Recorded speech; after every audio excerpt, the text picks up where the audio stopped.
बात कही, अगर उसे हम देखें तो सोशल मीडिया में यात्रा निकल रही थी धार्मिक, जो बहुसंख्यक समाज की थी, लेकिन उसके पीछे से जो पथराव हुआ उस कारण ये सारा मामला हुआ है। इस पथराव के पीछे कौन लोग थे, हम आपसे ये जानना चाहेंगे। आईडी ऊपर सोशल मीडिया पे सारे फोटोज उपलब्ध है। गांव की तरफ से जो मालूम पड़ता है, वो जो एक तरफी बात कही जा रही है कि गांव वालों ने ही पथराव किया, उसको समर्थन नहीं देते हैं, क्योंकि इन्होंने अगर ऐसा होता कि गांव वालों ने ही पथराव किया होता तो आज जो 2 लोगों को 4 लोगों को जो इन्होंने दूसरी बाजू के गिरफ्तार किया गांव के बाहर के, उनके साथ के जो लोग अंदर घुसे थे कादर अकबर के घर में, वो महिलाओं ने भी देखा है, उनके रिश्तेदारों ने गच्ची पर टेरेस पर से देखा है। तो ये नहीं होता। और दूसरा कि उन्होंने जो 2 लोगों को तत्काल जमानत दे दी और बाकी लोगों को काफी देर से दे दी। दूसरा कि जो लोग आए थे उनके हाथ में हथियार थे और गांव वालों के हाथ में हथियार तो थे नहीं, तो हथियारों से जिन्होंने अटैक किया, हमला किया, उनके ऊपर गंभीर आरोप लगाने चाहिए थे, लेकिन गांव वालों के ऊपर गंभीर आरोप लगाए गए हैं। पहले तो ये रैली जब चल के आ रही थी धर्माट से कुछ किलोमीटर, तब क्या शासन उनको रोक नहीं सकता था? लाखों किसानों को बॉर्डर पर रोकने वाले सरकार क्या इनको नहीं रोक सकती थी? और जब ये हथियार से लेस आ रहे थे तो कुछ तो ये दिखाना चाहिए थी शंका, और प्रशासन को समझना चाहिए था। दूसरी बात कि उन्होंने जो घर तोड़े हैं, इसके लिए जेसीबी किसने लाई? जेसीबी, और ये तत्काल 2 दिन बाद जो उन्होंने लाई और 2 दिन में सभी घर तोड़ दिए, वो रास्ते में अंदर आ रहे हैं ऐसा बताना तद्दन झूठ किया। तो इससे भी मालूम होता है कि गांव वालों को अपराधी साबित करने की कोशिश थी।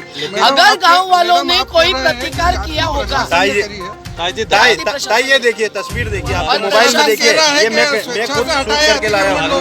शूट करके लाया हूँ, हमारे पास भी कई वीडियो आ चुके हैं। ये देखिए कौन लोग हैं, बताइए कौन लोग हैं? देखिए पथराव करना पहला पथराव उस ओर से हुआ था, उसके बाद ये यात्रा के अंतिम छोर ऐसा पर हुआ नहीं। है। एक मिनट, मैं नई दुनिया से हूँ, योगेंद्र यादव मेरा नाम है और देपालपुर में आपका स्वागत है।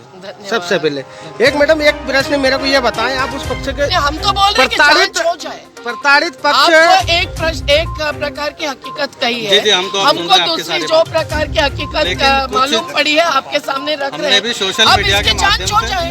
मेरा एक छोटा सा प्रश्न है। आपने बोला था कि वहाँ से पहले उन्हें रोक लेना चाहिए था। अगर वो वहाँ तक आ गए तो उन्हें पहला क्यों पथराव किया? पथराव करने के बाद इतनी सारी बात हुई है।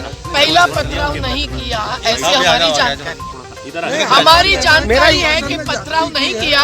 उन्होंने गालियाँ दी हमारे सामने, भूतपूर्व सरपंच और सरपंच सब ने बात कही। ये आपने किससे पूछा?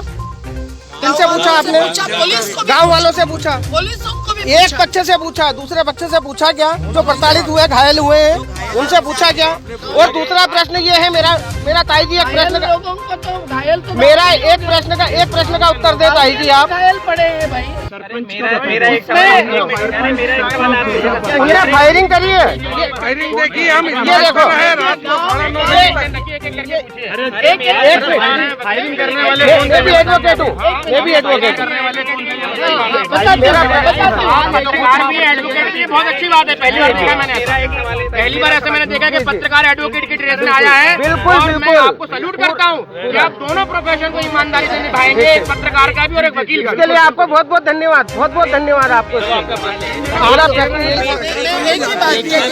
आपने जो गोली चलाने की बात की है उस पर मुझे एक कहना है, फिर आपका सवाल। जी दीदी बोलिए। गांव में एक ही बंदूक थी जो 1.5 साल पहले जमा हुई है, बाकी गांव में बंदूक नहीं। ये वेद की बात कर रहे हैं। अवैध कितनी थी मैडम? अवैध बंदूकें कितनी थी?